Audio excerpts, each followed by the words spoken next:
asivumeni nje guys ukuthi sihlulekile siyi-country, and abantu abathatha izinto ze-country serious, abantu base-KZN, abantu abafuna ushintsho so bad, abantu base-KZN, abantu abahlezi bephakama kuqala whenever there is a situation that concerns the country, abantu base-KZN. Ngoba cha, no ways. Savumelana ukuthi sikhiphe i-ANC na abantu base-KZN benza sure futhi ukuthi bayayikhipha. Angifuni nokubabala-ke laba abavedane baphakamisa enye party njengengize ngisho. Of course they were not from KZN, but bakhona ba-decide ukuthi baphakamise enye i-party engengize ngisho, right? Asikho lapho. But bukani manje kuvunyelwana nge-national shutdown. Nibonile sibenza ne-KZN? Bese nibonile yini ukuthi kwenziwani e-KZN? Baze basimela abantu. Baze basimela abantu bangakithi. Komba, I was so ready to toy. Amandla, yeah, Amandla, yeah. Guys, my whole outfit is black on black, in the sun, in this heat. I was so ready, guys, for Mzabalazo, for the struggle, for the fight. Yo, you guys are disappointing, man. Especially here in Cape Town. I think in Joburg, if I was in Joburg, it would have been different, because the people in Joburg have fire, they have chigas, they have spirits. Here in Cape Town, you guys bow down to the white master. You guys are still slaves. That's the problem. And you love being slaves, so you don't want to work hard. You don't want to run your own country. You want to let other people run your country. Well, be prepared to be slaves. Be prepared. Yo, you guys are such a disappointment. Yo, the youth of 2025. The youth of 2025 need disappointment. It's a shame. Nobody showed up. What a joke. Wow, guys, like our ancestors would be very disappointed in us. A shame. Like everyone is walking around in Cape Town, like nothing is happening, like the rand is not being manipulated, like we are not unemployed in our country, like the economy is not messed up. Can you imagine?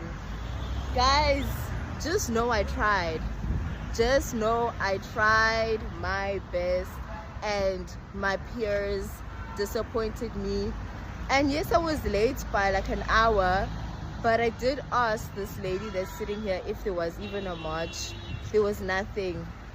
Guys, I don't know what to say, but the youth of 2025 are very disappointing.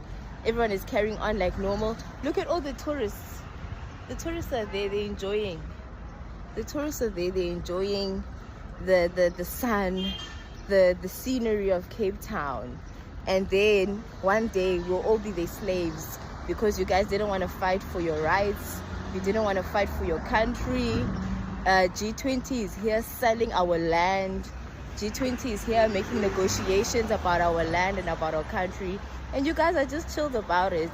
Yeah, Cape Townians, you guys are sellouts. Sharp. Hello Mzansi, welcome to Mgozo Mzansi. If today is your first time visiting this channel, please do the right thing and click the subscribe button. So itolo beku national shutdown, and etindzaweni letiningi guys bantu bafikile bathola kukhala libhongane akunabantu bantu bahlalele etendlini, bantu basetikolweni, bantu basemisebentini, bekungasiyo nje i-shutdown ba-announce mahhala. So kunebantu labajabule ngendlela lesimanga kubona i-KZN isukuma because people are saying ukuthi bantu base-KZN emaphethelo weqa shame they are the only ones labafuna kubona i-change e-South Africa. They are the only ones labalwelako level lethu. Each and every time kuthiwa njena kunemasha i-KZN iThekwini yagqwala ngebantu.